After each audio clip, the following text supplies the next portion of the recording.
তো সরকারের অবস্থা নিশ্চয়ই বুঝতে পারছেন। ইন্টারেস্টিং হলো এর কোথাও কিন্তু জামাত অথবা ছাত্র শিবিরের কোনো ধরনের সম্পৃক্ততা পাওয়া যাচ্ছে না।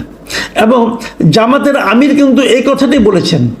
উনি আরেকটা কথা বলেছেন, সেটা হলো যে দেশে দীর্ঘদিন ধরে মব কালচার চলছে, তবে এসব সহিংসতায় জামায়াতের কোনো কর্মী বা সমর্থক জড়িত নেই। তো এই যে কথাটা, এই কথাটা কিন্তু একদম ভিত্তিহীন নয়। ঘটনা আসলেই সত্য।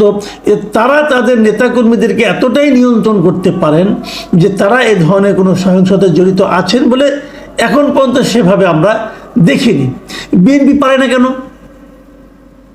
বিএনপি কেন পারে না? এই প্রশ্নটা কে করবে, কাকে করবে? দেখুন, আপনারা এর মধ্যে দেখেছেন যে ঢাকাতেও গত একদিন আগের ঘটনা, ঢাকার একটা হোটেল বরানি একটা হোটেল জাকারিয়ায় বিএনপির যুব দলের একজন নেতা, মনির না কি যেন নাম, সে যে সেখানে ভাঙচুর করেছে, এখানে নারী ছিলেন, তাদের গায়ে হাত তুলেছেন, তার লোকেরা যে অনেক কিছু করেছেন, তাকে বিএনপি বহিষ্কার করেছে, তার বিরুদ্ধে মামলাও করেছে।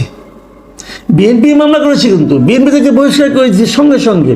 ওই লোকটাকে ধরা হচ্ছে না। কিন্তু কেন ধরা হচ্ছে না? লুকিয়ে আছে। কোথায় লুকিয়ে আছে?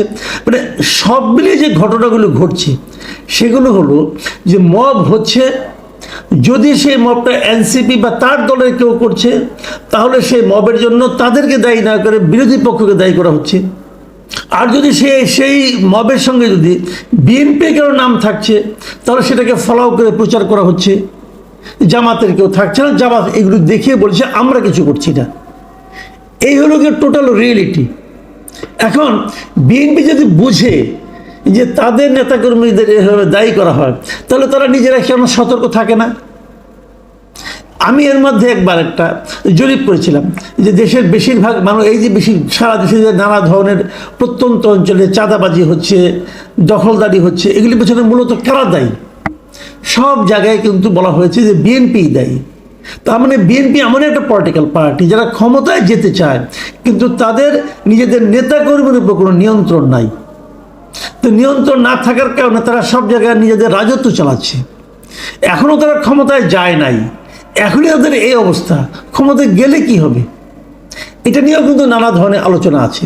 কিন্তু এত কিছুর মধ্যেও যেটা সবচেয়ে বড় কথা, সেটা হচ্ছে যে পুলিশের যে মনোবল, সেটাকে ধীরে ধীরে ভেঙে দেওয়া হচ্ছে।